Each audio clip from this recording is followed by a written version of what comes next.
하나님 말씀 같이 보겠습니다. 출애굽기 27장 1절로 8절이 되겠습니다. 우리 한 절씩 교독하겠습니다. 제가 먼저 1절을 읽습니다. 너는 조각목으로 길이가 5규빗, 너비가 5규빗의 제단을 만들되 네모 반듯하게 하며 높이는 3규빗으로 하고 그 네모 퉁이 위에 불을 만들되 그 불이 그것에 이어지게 하고 그 제단을 못으로 쌓아 재는 담는 통과 부삽과 대야와 고기 갈고리와 불 옮기는 그릇을 만들되 제단의 그릇을 다 노수로 만들지며 제단을 위하여 노수로 그물을 만들고 그 위에 퉁이에 보리셋을 만들고 그물은 제단 주위 가장자리 아래 곧 제단 절반에 오르게 할지며 그 제단을 위하여 채를 만들 때 조각목으로 만들고 노수로 쌓지며 제단 양쪽 고리에 그 채를 꿰어 제단을 매게 할지며 제단은 널판으로 속이 비게 만들 때 산에서 내리게 보이는 대로 그들이 만들게 하라. 아멘. 우리는 지금 율법의 상징적 이미지로 잘 알려진 이 성막에 대해서 지금 배우고 있습니다. 오늘은 그 성막 입구를 지나면 가장 먼저 만나게 되는 그 번제단에 대해서 공부를 해 보려고 합니다. 먼저 한번 그림을 볼까요? 지난주 봤던 전체 그림. 이게 성막입니다. 성막들 동쪽에 문이 있어요. 저쪽 면에. 그래서 들어오면 바로 나오는 게 이제 번제단이죠.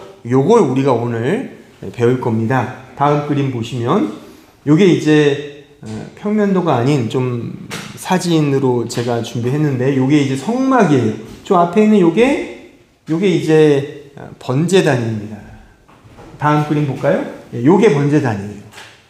우리가 지금 말씀에서 확인했듯이 길이와 너비가 5규빗이죠. 이게 정사각형이에요. 높이는 이게 3규빗. 그러니까 그 규빗이라는 길이의 단위는 1규빗에 대략 45cm 정도 된다고 해요. 그러면 5규빗이면 대충 그 4, 5, 20 한 2.3, 4m 정도. 그러니까 그 정도 되고 높이가 3규빗이니까 한 1.3m 요게 그 크기입니다.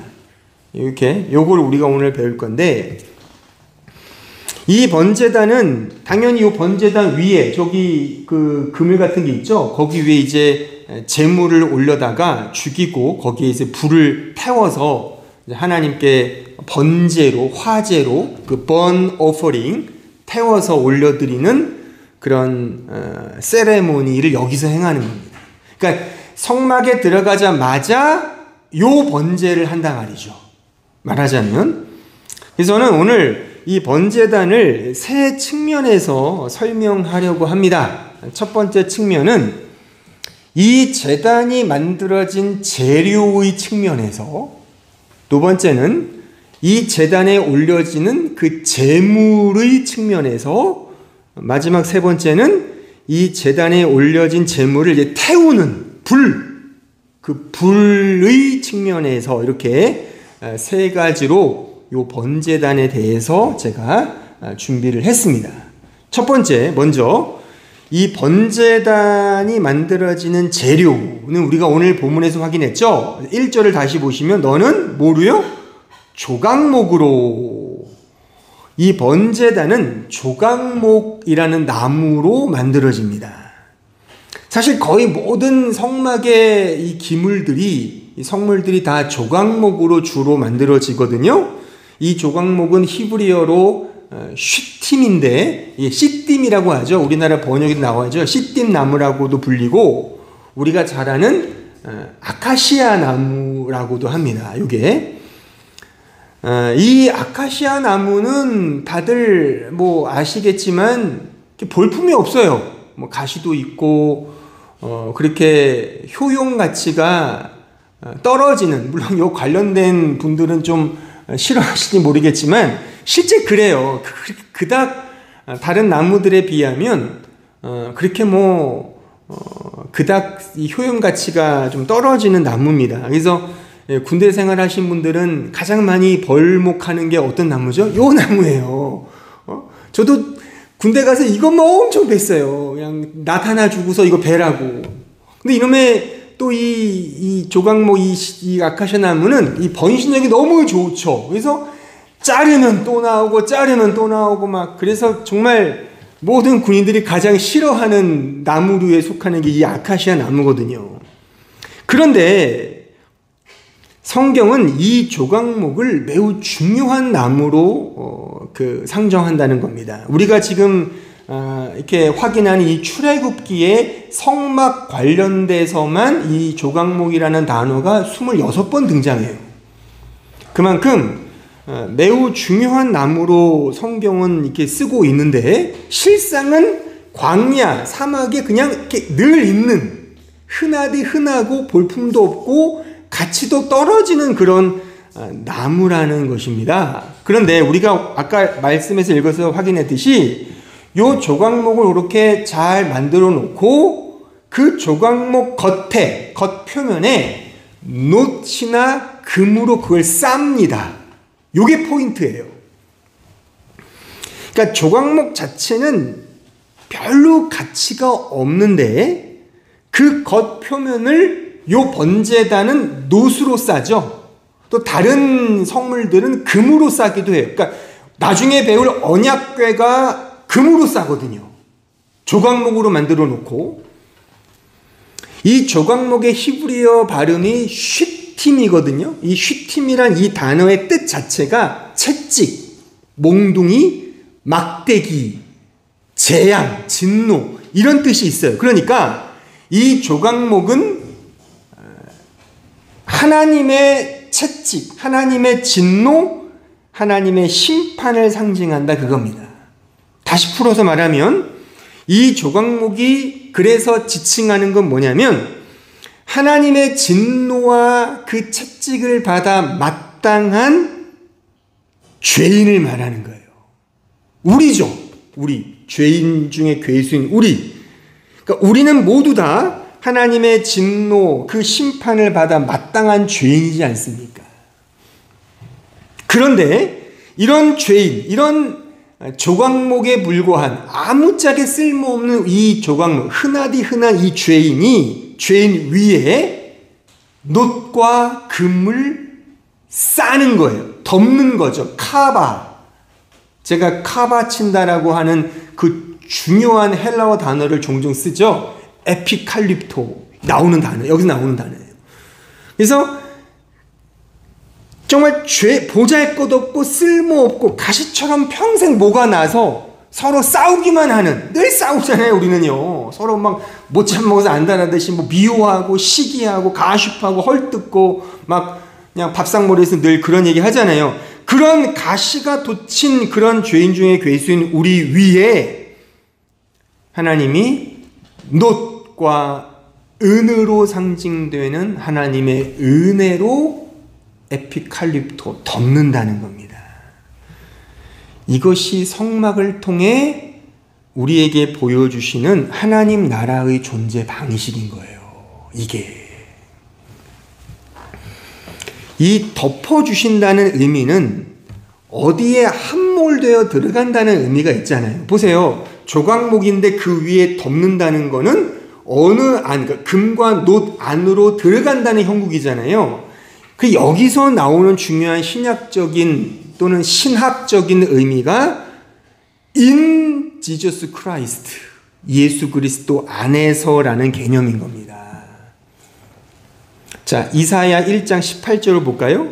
여호와께서 말씀하시되 오라 우리가 서로 변론하자. 너희의 죄가 주홍 같을지라도 눈과 같이 희어질 것이요 진홍같이 붉을지라도 양털같이 희게 되리라. 우리는 이런 말씀을 대할 때마다 결과적으로는 내 스스로의 힘으로 희어지고 양털처럼 되려고 더 열심히 회개하고 기도하고 말씀 읽고 거룩해지려고 노력하는 것으로 결과적으로 이해한단 말입니다. 더 열심히 희어져야지, 더 열심히 양털처럼 나를 깨끗하게 정화시켜야지, 성화돼야지, 이런 말씀들을 그렇게 본성적으로 율법주의로 이해한단 말입니다. 이렇게 우리의 신앙생활을 영위하는 경우들이 대단히 많은데 이런 건 전혀 그런 말씀이 아니고 성경 어디에도 그런 말씀은 없습니다. 여기서 우리가 생각해야 될 중요한 전제는 지금 우리가 살피는 것처럼 in Jesus Christ, 에피칼립토의 개념인 겁니다. 다시 말하면 예수님 안에서 주홍 같은 죄인이 흰 곳으로 옮겨진 형국이고 예수 그리스도 안에서 양털 같은 영역으로 바뀐 것을 말하는 겁니다. 우리의 변화의 근거는, 잘 들으십시오. 우리의 변화의 근거는 in Jesus Christ입니다. 나의 본성이 변하는 게 아닙니다. 나의 성향이 바뀌는 게 아닙니다. in Jesus Christ 안으로 함몰되어 들어가는 게 성경이 변화라고 말하는 것이지, 내가 변하거나 성향이나 성질이 변하는 게 아닌 겁니다. 자, 로마서 8장 9절을 볼까요? 만일 너희 속에 하나님의 영이 거하시면 너희가 육신에 있지 아니하고 영에 있느니, 보세요. 누구든지 그리스도의 영이 없으면 그리스도의 사람이 아니라. 내 영혼이, 그러니까 소위 실명을 말해서 그런데 워치만이라고 있어요. 그 유명한 신학자인데 그 사람이 쓴 유명한 거의 베스트셀러죠. 뭐 영에 속한 사람 들어보셨죠? 그런 책이 있어요. 되게 잘 쓴 책이고 나름 어떤 의미에서 읽을 만한 가치가 있는 책이지만 지금의 이 말씀을 오해한 겁니다. 그 신학자는. 그 워치만이 계열의 그런 신학자들이 있어요. 그러니까 내가 은혜를 받고 거듭나서 영에 속한 사람이 되었다는 거예요. 그러니까 그거를 풀어서 말하면 내가 바뀌는 거라 그겁니다. 성경은 그렇게 말하지 않아요. 여기에서도 언제나 in Jesus Christ입니다. 그리스도 예수 안으로 내가 함몰되어 들어가는 것이지 내 자체는 여전히 죄인이다 그겁니다. 그래서 내가 구원에 이르는 싸움을 내가 싸우는 게 아닌 거예요. 어떤 의미에서. 내가 노력하여 거룩해지거나 구원을 획득하거나 쟁취하는 것이 아니라 모든 것이 하나님의 선택과 은혜로 우리의 운명이 사망과 사탄 안에 있던 우리가 그리스도 예수 안으로 바뀌어졌다 그겁니다. 사망의 나라에서 하나님의 사랑의 나라로 옮겨졌느니라라고 사도 바울이 말하지 않습니까? 그러니까 내 존재가 변화되거나 바뀌는 거라면 실제 더 이상 죄를 지으면 안 되는 거잖아요. 그러면요. 근데 죄를 안 짓습니까 우리가? 한번 생각해 보자고요. 내 존재가 변화되는 거라면 더 이상 죄를 짓지 않아야 맞는 거잖아요. 근데 우리는 사실 작은 죄부터 큰 죄까지 항상 죄를 범하지 않습니까? 변화됐다면 죄를 지으면 안 되는 게 맞잖아요. 상식적으로요. 이거를 어떻게 인간들이 이렇게 혹자는 이거를 이렇게 좀 말하는데 뭐냐면 이렇게 말해요. 육체를 입고 있기에 어쩔 수 없이 작은 소욕 정도는 범하는 게 아니겠어? 이거 성경적이지 않습니다. 그런 맥락은 성경이 말하지 않습니다. 매우 합리적으로 우리의 성화와 거룩한 척도를 이렇게 설명하는데 그런 설명 없어요. 신약 성경에. 우리는 잘 들으십시오. 우리는 여전히 죄인이에요. 하지만 동시에 그리스도 안에 있기 때문에 완전한 의인입니다. 의인으로 돼가는 게 아니에요. 완전한 의인이기 때문에 지금 죽어도 천국 가는 거예요. 그래서 내가 거룩해지는 수준에 따라서 천국 들어가고 안 들어가는 건 알미니안주의죠. 저 캐톨릭이지 않습니까? 그거는 우리 개혁교회 신학이 아닙니다. 신약성경 사도 바울 선생님은 하나님의 영감을 받아 어떻게 말하냐면 우리는 여전히 죄인이에요. 여전히 흙이에요. 하지만 동시에 예수 그리스도 안에서 완전한 의인인 것입니다. 그래서 당당하게 천국 백성이라고 말을 하는 거예요. 지금 당장 큰 죄, 작은 죄 범할지라 그게 중요한 게 아니에요. 왜요? 우리는 그렇게 여겨진 존재이기 때문에, 오늘 말씀으로 말하면 조각목이기 때문에, 그러니까 그 안은 조각목인 거예요. 여전히 그 조각목의 본질이 무슨 합금 처리해서 바뀐 게 아니라 여전히 그 안에는 썩어 문드러진 조각목이라니까요. 근데 그 위에 노스로 혹은 금으로 에피칼립토 됐단 말입니다. 아까 성경 그 찬양 성경 때 읽었죠. 그렇게 하나님이 여겨주셨다. 로기조마이, 그것도 같은 의미인 거예요. 우리가 의인된 게 아니에요. 하나님이 그렇게 여겨줄게, 그냥 그거라니까요. 이게 신약성경, 특히 바울 신학을 꿰뚫는 굉장히 중요한, 목숨을 걸고 우리가 지켜야 될 신학 주제인 겁니다. 그래서 신약성경에 in Christ, in Christ, in Christ가 나오는 거지, 내 자신의 in me 이게 없어요. 그게 아니라 우리는 예수 그리스도 안에서 그가 이루신 것을 그냥 imputation, 전가받은 겁니다. 요것이 이신칭의예요, 이게.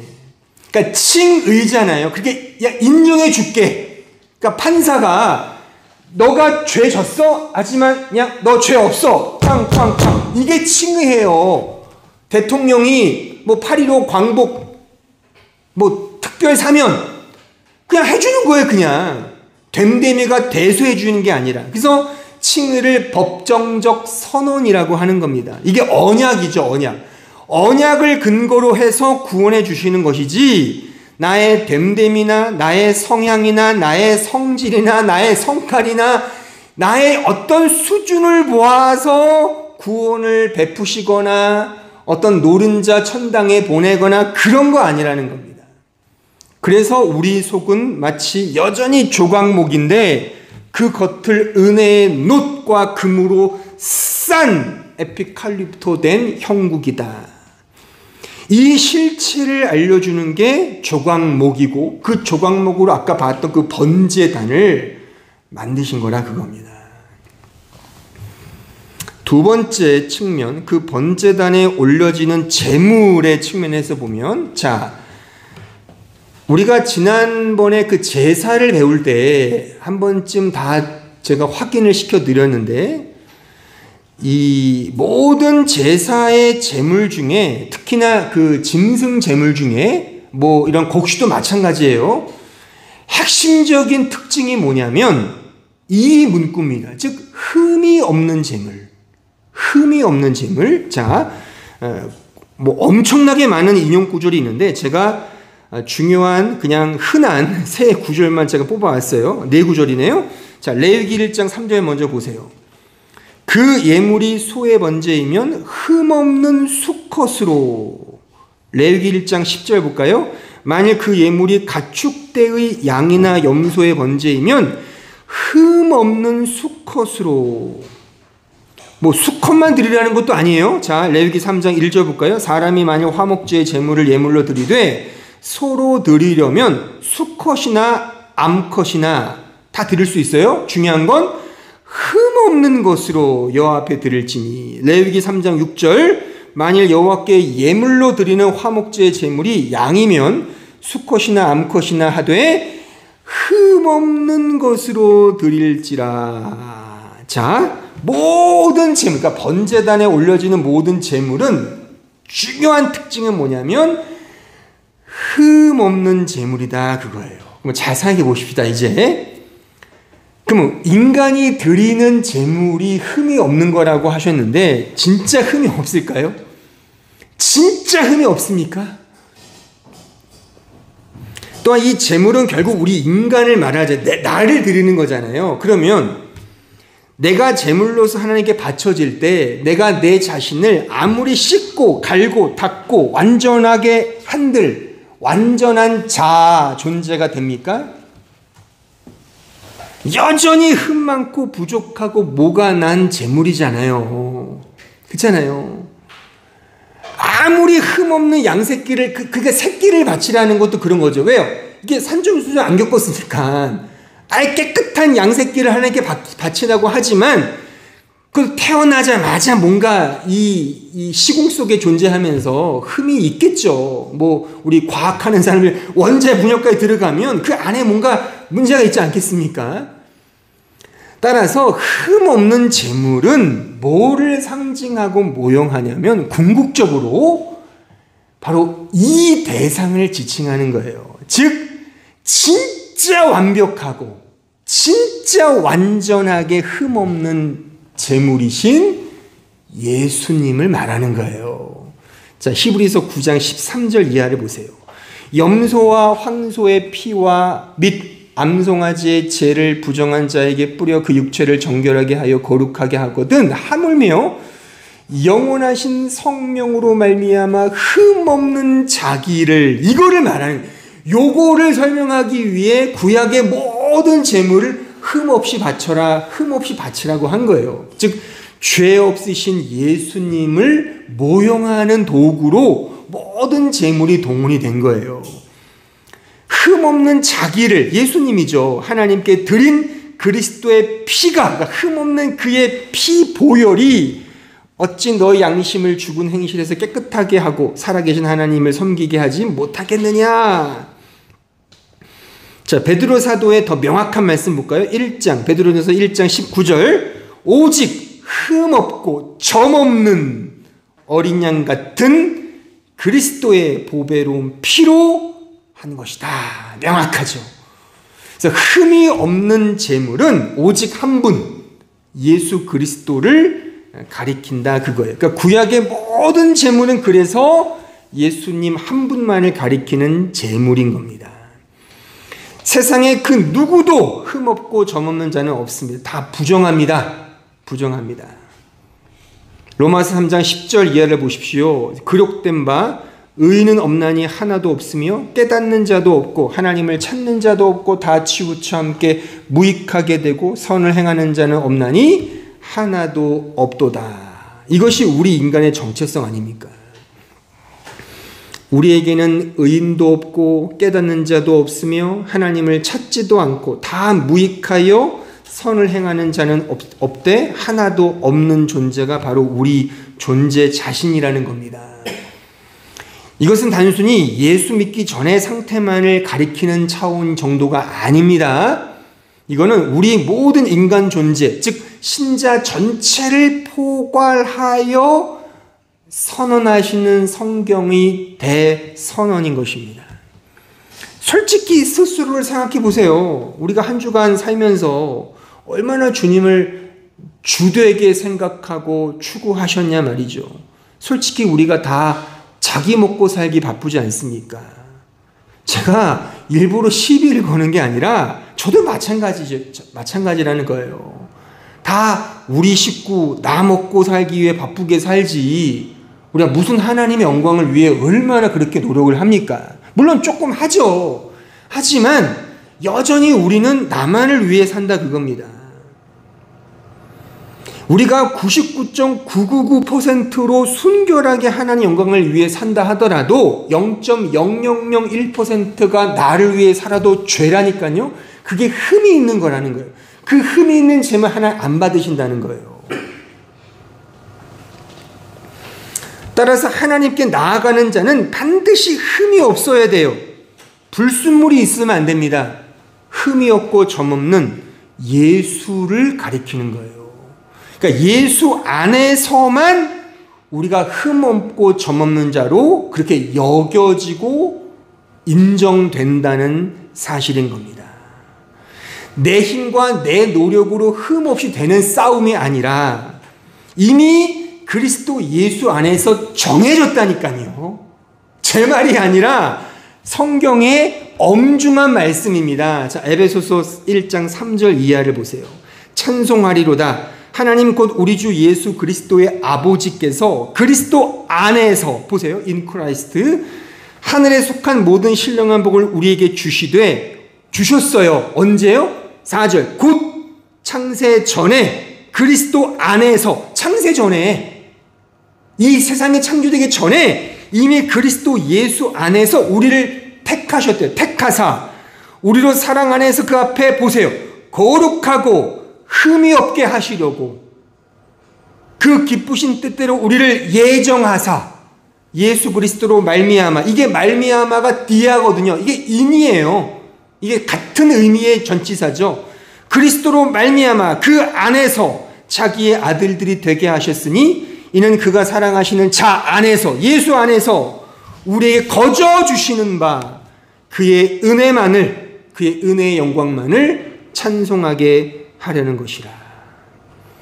이미 우리는 창세 전에 예수 그리스도 안에서 완전한 거룩과 완전한 흠없고 점없는 자로 예정되었다는 사실입니다. 이게 성경의 복음의 선언이고 놀랍지 않습니까? 어중간하게 구원받는 게 아니에요. 어중간하게 구원받아서 지금은 아직 부족해요, 죄를 지어요, 좀 나아지겠죠, 그게 아니라니까요. 우리는 지금 완전히 거룩해진 겁니다. 완전히 거룩해진 거라니까요. 예수 안에서요. 그러니 너무 그렇게 초라하게 살 필요 없어요. 우리는 하나님 앞에 이미 완전하고 흠없는 당신의 백성이 되었다, 그겁니다. 근데 어떻게 해요? 이게 중요해요. 어떻게 해요? In Jesus Christ, 흠없고 점없는 그 예수, 우리의 유일한 재물이신 그 예수 안에서 완전한 죄의 속량을 얻게 되었다, 그겁니다. 다만 우리의 실존이 죄인과 죽음으로 드러나는 이유도 읽었던 요 에베소서 1장 6절 마지막 말씀에서 이해하듯이 예수 그리스도 안에서 받은 바 그 은혜를 찬송하게 하는 구실로 남아있을 뿐인 겁니다. 이게 죄가 더한 곳에 은혜가 더한다는 말과 똑같아요. 오직 하나님의 그 은혜의 영광만을 찬송하기 위해서 우리는 우리의 이 현실의 실존 속에서 날마다 죄와 죽음으로 넘겨지는 거죠.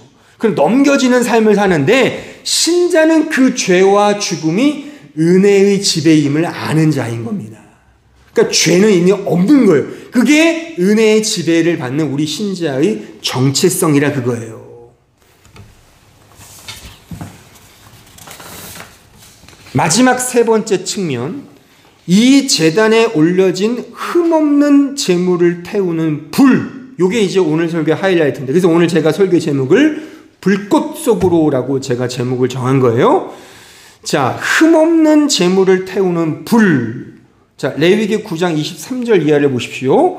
모세와 아론이 회막에 들어갔다가 나와서 백성에게 축복하매 여호와 영광이 온 백성에 나타나매 불이, 보세요, 불이 여호와 앞에서 나와 제단 위의 제물과 번제물과 기름을 사른지라 온 백성이 이를 보고 소리 지르며 엎드렸더라. 자, 불은 하나님께서 친히 자신을 드러내시는 거룩의 상징적 사인, 표입니다. 그래서 그 불로 우리의 죄를 태우시고 지지시며 없애신다는 사실이에요. 그래서 이 불은 하나님의 엄중하고 거룩한 심판을 상징한다, 그겁니다. 모든 것들을 소멸시키고 태워버리는. 자, 신명기 4장 23절 보세요. 너희는 스스로 삼가 너희 하나님 여호와께서 너희와 세우신 언약을 잊지 말고 내 하나님 여호와께서 금하신 어떤 형상의 우상도 조각하지 말라. 내 하나님 여호와는 소멸하느니 소멸시키느니에요. 소멸하시는 불이시요 질투하시는 하나님이시니라. 하나님의 불은 소멸케 하는 불이, 이 불이 내려서 재물을 태우는 거예요. 우리를 태우는 거죠. 우리가 죄인이니까요. 실제 이 불은 그냥 내 존재의 전 인격, 전 인격을 태우는 겁니다. 나의 지정의, 전 존재를 태우는 거예요. 전 존재의 태움을 이제 제물로, 짐승 제물로 이렇게 빗대어 설명한 게 요 제사인 것이잖아요. 전 존재의 태움을 이렇게 구약은, 율법서는 매우 소상하게 구체적으로 설명을 해요. 자, 레위기 1장 6절 이하를 보세요. 그는 또 그 번제물의 가죽을 벗기고 각을 뜰 것이요. 자, 보세요. 가죽을 벗기고 각을 뜬다는 게 부위별로 나눈다는 뜻이에요. 이게 원어로 해석하면 뭐 각을 뜬다는 게 무슨 말이에요? 이게 부위별로, 요거는 소장, 내장, 위 이렇게 나눈다는 거예요. 이런 의미입니다.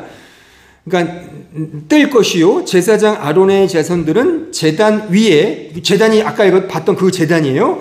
불을 붙이고 불 위에 나무를 버려놓고 아론의 자손 제사장들은 그 뜬 각과 머리와 기름을 제단 위에 불 위에 있는 나무에 버려놓을 것이며 그 내장과 정강이를 물로 씻을 것이요. 제사장은 그 전부를 제단 위에 불살라 번제를 드릴지니 이는 화제라. 여호와께서 향기로운 냄새니라. 화제, 이 burnt offering. 여기서 가죽을 벗기고 각을 뜬다는 것을 원어적으로 보면 가죽을 벗기고 각 부위를 나눈다는 의미예요. 구체적으로 본문이 이 말씀 뭐라고 나와 있어요? 머리가 나오죠. 머리, 각 그 8절 다시 보시면 그 뜬 각과 머리가 나오죠. 머리, 그리고 그 다음 구절 그 내장이 나오죠. 정강이는 다리죠. 내장은 속에 있는 어떤 그런 뭐 심장 이런 것들 다 포함하여 내장 같은 것들, 이런 것들. 그러니까 짐승 제물인데 매우 구체적이고 디테일하죠. 여기에 머리라고 하는 부분은 제가 이제 해석해 드리는 거예요. 이 신약적 마인드로, 신약적 의미로. 머리는 생각하고 느끼는 마인드를 의미하잖아요. 마음. 헬라어로 카르디아예요. 카르디아, 마음. 내장은 육체를 의미하는 거예요. 육체. 이거를 소울, 영혼이라고도 해요. 생명. 그래서 헬라어로는 푸시쾌라고 해요. 푸시쾌. 목숨이죠. 이 영혼이 담긴 목숨. 정강이 다리는 육체적 어떤 이 생각, 언더스탠딩이 뜻한 대로 움직이게 하는 그 다리잖아요. 실천적인 부분. 이게 어떤 뜻이라고 상징되는 언더스탠딩과 뜻, 어떤 행하는 뜻으로 이해되는 디아노이아라는 헬라어 단어예요. 카르디아, 푸시쾌, 디아노이아. 마음과 목숨과 뜻. 마음을 다하고 목숨을 다하고 뜻을 다하여. 어디 나오죠? 마태복음 22장 37절 이하를 보세요. 예수께서 이르시되 내 마음, 카르디아, 머리예요. 레위기 1장으로 이 짐승 제물로 말하면 목숨, 푸시케, 육체, 내장, 뜻, 언더스탠딩, 정강이 다리, 디아노이아. 뜻을 다하여 주 너의 하나님을 사랑하라.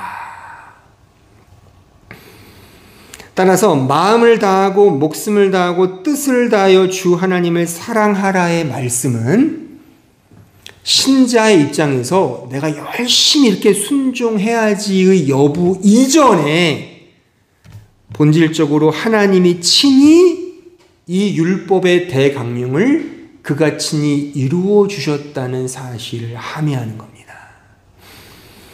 하나님께서 친히 이 율법의 대강령, 이것을 그가 친히 육신의 몸을 입고 내려오사 그가 짐승 제물 되사 그의 머리와 내장과 다리가 십자가에 찢기사 마음을 다하고 뜻을 다하고 목숨을 다하여 율법을 완성하셨죠.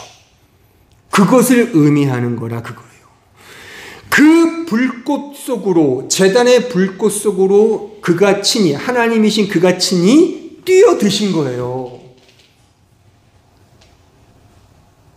이것이 성경이 말하는 구원인 겁니다. 그래서 구원을 사랑의 구원이라는 거예요.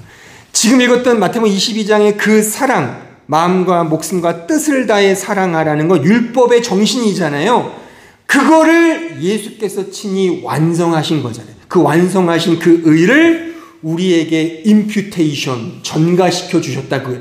여러분들이 이루는 싸움이 아닌 거예요. 율법을 지키는 게 아니에요. 그래서 예수를 믿는 거죠. 그 믿음 안에 율법이 다 있다니까요. 그러니까 지난주도 확인했고 오늘도 찬양 말씀으로 확인했잖아요.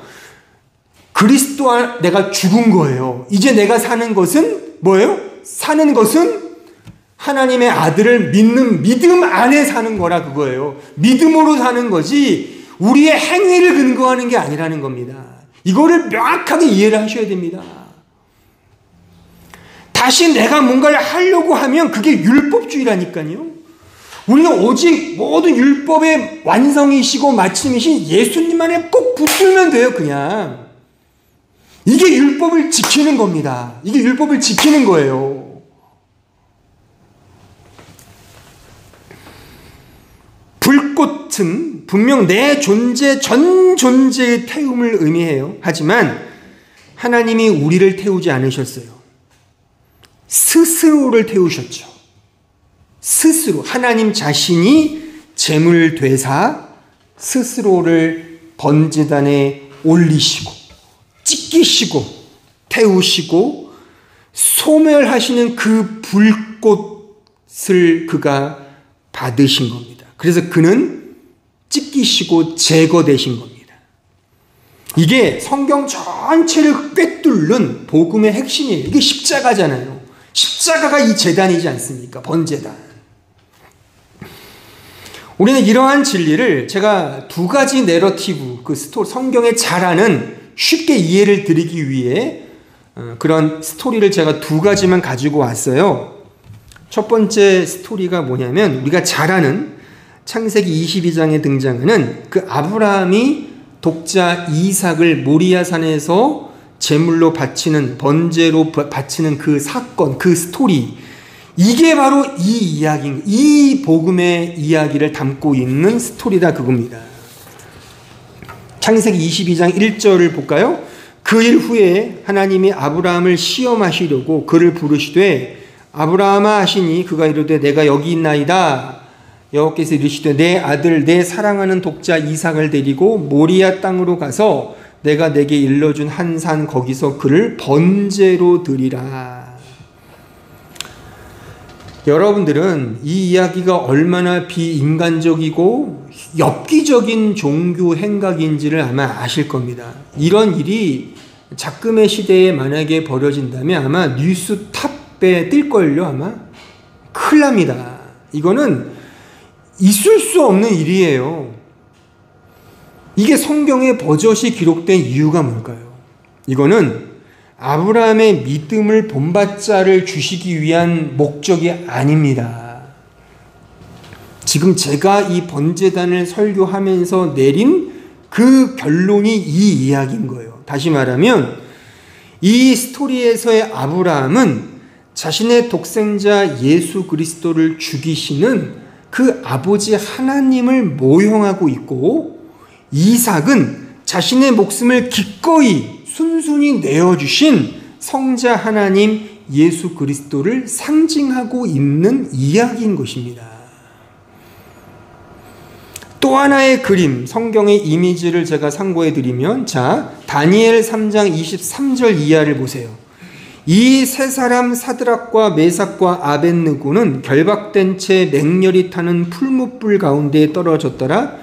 그때에 느부갓네살 왕이 놀라 급히 일어나서 모사들에게 물어 이르되 우리가 결박하여 불 가운데 던진 자는 세 사람이 아니었느냐 하니 그들이 왕에게 대답하여 이르되 왕이여 올소이다 하더라. 왕이 또 말하 이르되 내가 보니 결박되지 아니한 네 번째 사람이 불 가운데 다니는데 상하지도 아니하였고 그 넷째의 모양은 신들의 아들과 같도다 하고 느부갓네살이 맹렬히 타는 풀무불 아귀 가까이 가서 불러 이르되 지극히 높으신 하나님의 종 사드락 메삭 아벳느고야 이제 와서야 비로소 늘 때는 언제고 넷째 모양을 보고 나서 이렇게 바뀌어요. 이 표현이.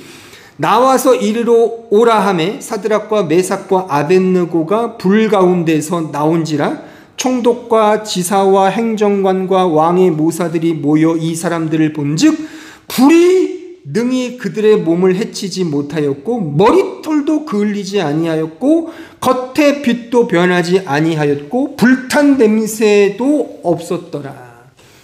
우리가 잘 아는 다니엘의 세 친구 이야기예요. 이들이 이 느부갓네살 왕의 좀 눈밖에 나서 요런 벌을 받은 거예요. 이 풀못불, 아주 뜨거운 불꽃 속으로 이제 화형을 당하는 그런 장면인 겁니다. 넣었어요. 그 풀무불 속으로, 불꽃 속으로. 근데 다 죽어야 되는데 가만 보니까 아무렇지도 않아요. 게다가 넣었을 때는 세 사람인데 한 사람이 더 있는 거예요. 네 번째 사람이 왔다 갔다 해요. 쟤는 누구야?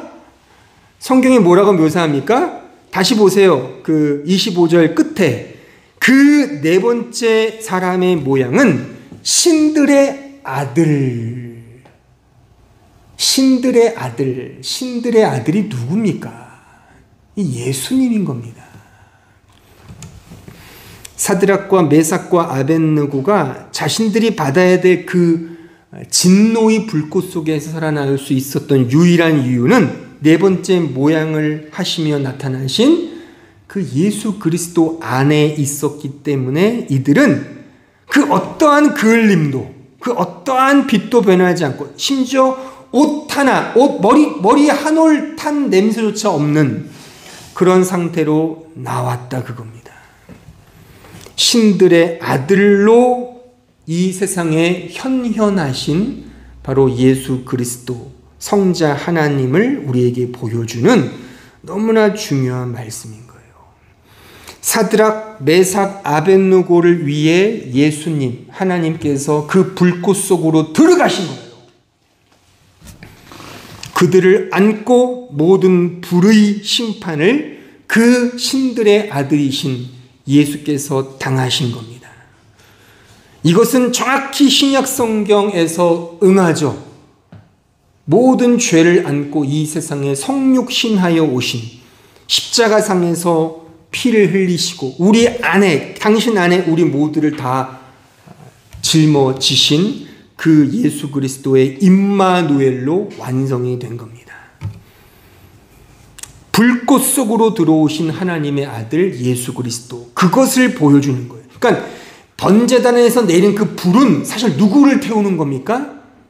예수를 태우는 거예요. 하나님의 아들을 태우는, 자기 자신을 태우는 하나님의 진노였다는 사실입니다. 이게 하나님의 사랑이 아니고 무엇이라고 말할 수 있겠습니까? 교회를 다니고 믿음 생활을 한다는 것은 이렇듯 우리가 지금 살피고 있는 In Jesus Christ, 예수 그리스도 안에 있는 이 놀라운 사랑과 은혜를 알고 깨닫고 경험하는 것입니다. 다른 거 없습니다. 다른 게 신앙생활이 아니에요. 나 같은 죄인을 위해 놋과 금으로 입혀주신 에피칼립토 해주신 하나님의 은혜, 나를 흠도 없고 점도 없으신 거룩한 자로 예수 안에서 여겨주시는 하나님의 은혜로우신 예정, 모든 것이 태워지고 소멸되어야 하는 나를 위해 친히 풀무불의 그 불꽃 속으로 뛰어드사 나를 당신과 하나로 연합시키시고 그래서 하늘의 그 복된 의를 전가해 주신 하나님의 뜨거운 사랑, 이 은혜와 사랑을 경험하는 게 믿음 생활이에요. 뭔가 익숙해지고 뭘 잘하고 이런 게 중요한 것이 아니라 이 하나님의 은혜와 사랑을 경험하는 것입니다. 그 사랑과 은혜 앞에 나는 다만 볼품없는 조각목으로 흠투성이인 죄인으로 불꽃 속에서 소멸되어야 할 먼지로 그 재 덩어리로 폭로되어야 하는 존재, 이거를 확인하는 게 또 하나의 믿음 생활인 겁니다. 그러니까 나 위에 뭔가를 이렇게 쌓아 올리는 것이 아니라 나는 그냥 조각문 맞습니다. 흠투성이 맞습니다. 불꽃 속에서 그냥 먼지 맞습니다. 이거 확인하는 게 우리의 신앙의 여정이지, 믿음 생활 오래 한다고 뭔가 훈장 달고 벼슬 달고 장신구 다는 게 믿음의 시간의 여정이 아닌 겁니다. 그런데 작금의 현대 교회의 현실을 보십시오. 여러분들 자신을 돌아보세요. 얼마나 우리는 자기 잘난 맛에 신앙생활을 하고 자신의 조각목이 더 도드라지기 위해 경주하며 마치 불꽃에서 더 단련되려고 하는 금처럼, 그런 거 많이 들어보셨죠? 더 단련되어야 된다는 식으로.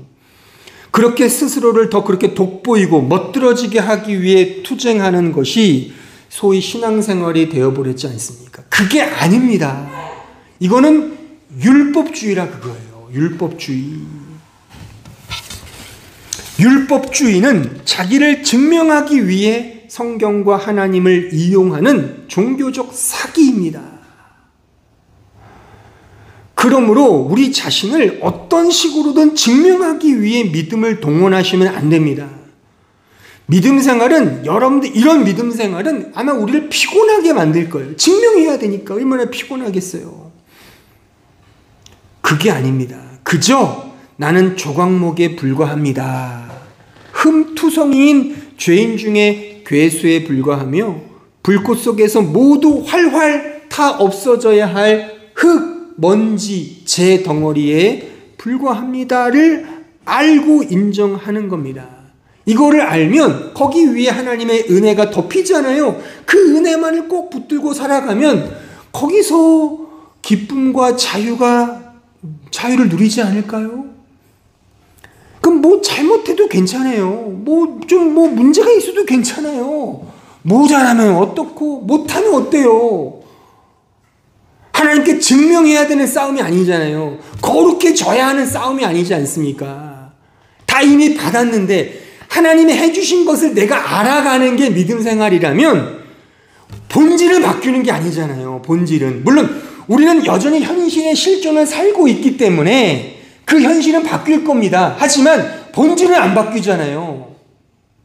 그 안에서 얼마나 현실을 넉넉하게 받아들일 수 있는 용기와 자긍심과 오히려 그게 자존감이 세워지겠죠. 왜요? 우리의 자존감이, 세상이 말하는 자존감은 뭐예요? 나를 증명하지 못하면 자존감이 현격히 줄어들잖아요.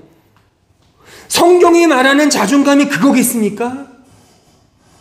하나님을 기쁘시게 해야 돼. 열심히 노력을 해야 돼.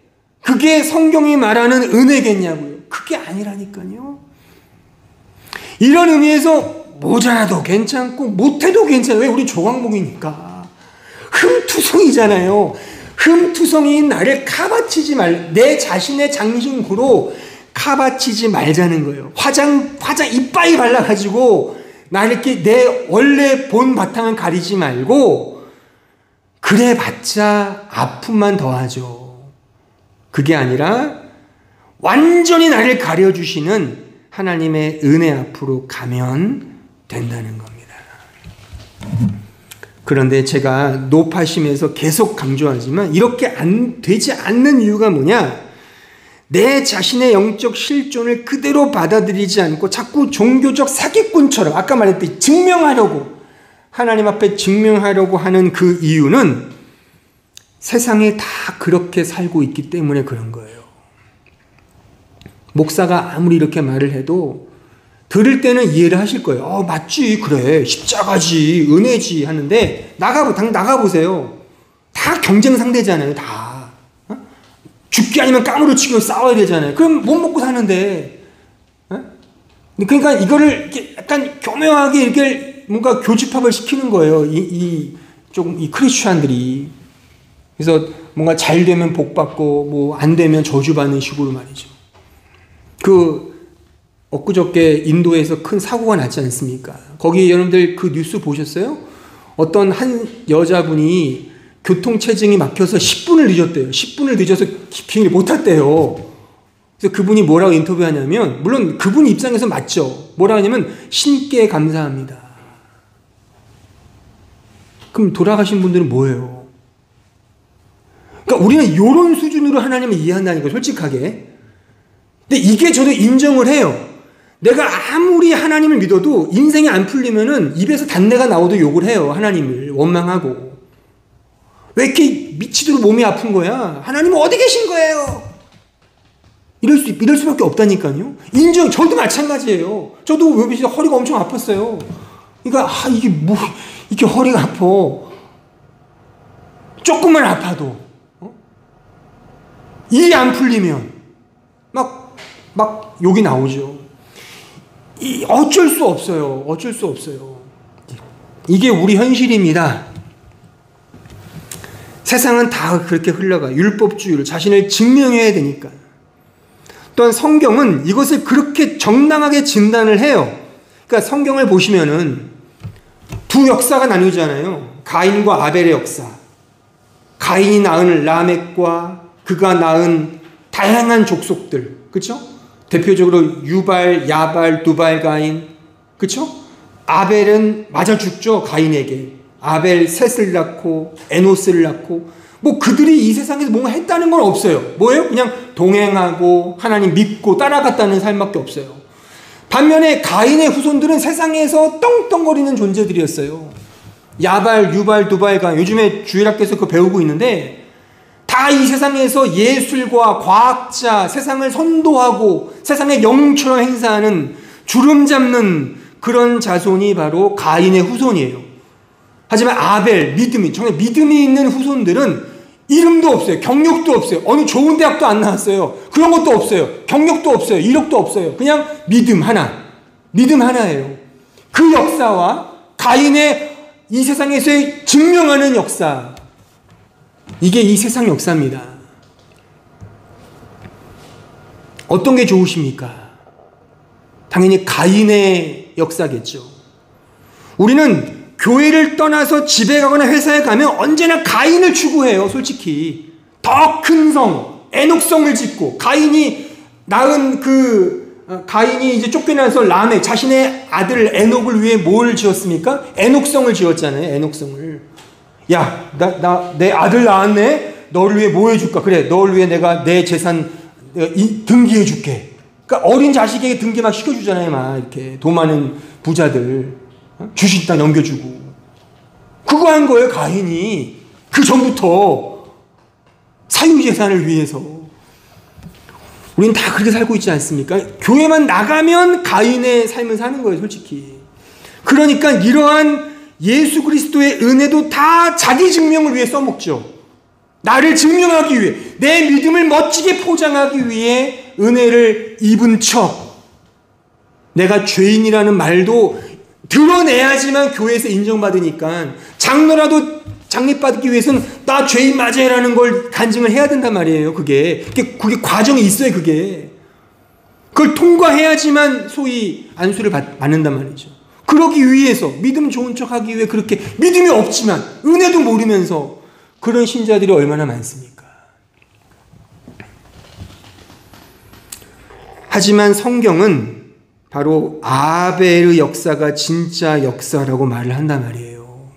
가인에게 돌로 맞아 죽은 그 아벨, 이름만 등장하는, 어떤 행적도 없는 그 아벨의 그 역사, 오직 믿음 하나, 은혜를. 그래서 마지막에 누가 나오죠?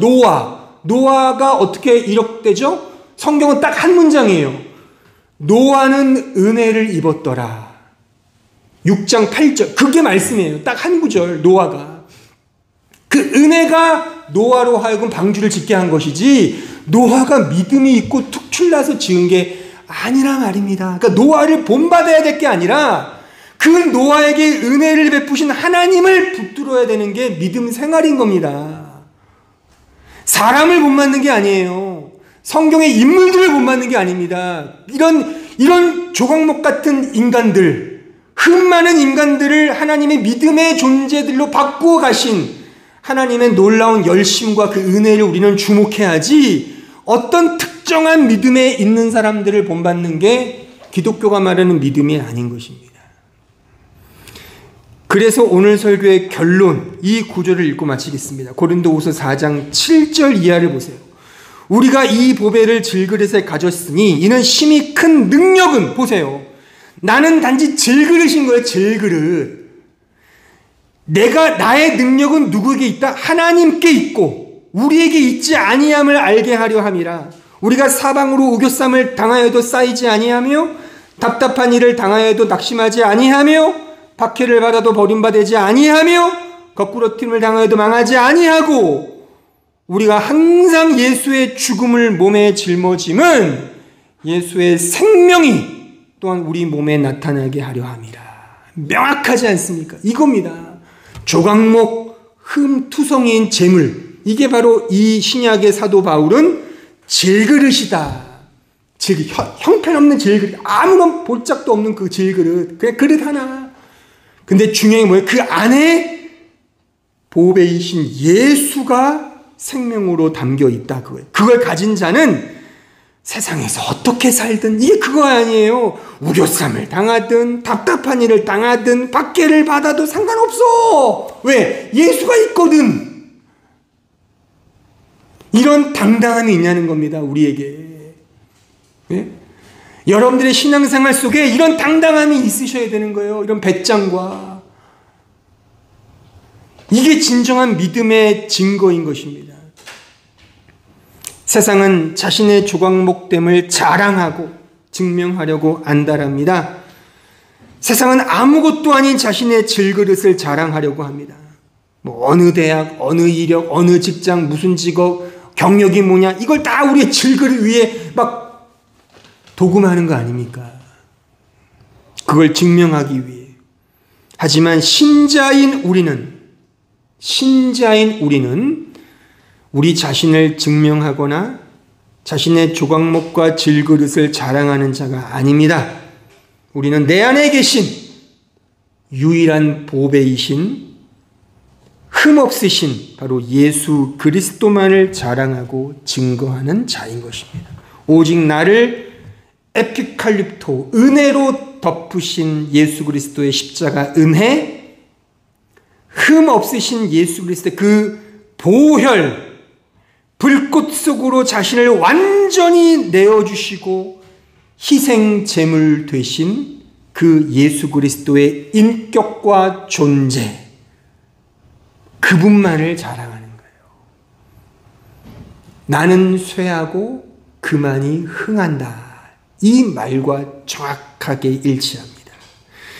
이 사실을 보여주는 것. 그러니까 나는 쇠하고 당신만이 흥합니다를 아까 봤던 그 성막에 딱 들어가면서 번제단을 딱 보면서 그렇군요. 나는 쇠하고 당신만이 흥합니다를 고백하며 지나갔다 말입니다. 이게 번제단의 효용인 것이죠. 그 다음에 만나는 곳이 물구덩인 것이죠. 요건 다음 주에 이어집니다. 기도하겠습니다. 아버지 하나님, 감사합니다. 저희는 정말 흠투성이이고 점도 많고 정말 가시로 탁탁 붙어있는 그런 조각목에 불과한 아무짝에 쓸모없는 질그릇입니다. 그런 우리를 위하여 보배로서 생명으로서 우리에게 오신 예수 그리스도의 그 은혜만을, 그 십자가만을 바라보며 찬송합니다. 우리 모든 성도들, 나 자신을 증명하려고 하는 그런 피곤하고 곤비한 신앙생활이 아닌 오직 예수 그리스도 안에서 누리는 그 넉넉한 기쁨과 자유만을 향유하는 우리 모든 성도들 되게 하여 주옵소서. 예수님의 이름으로 기도하옵나이다. 아멘.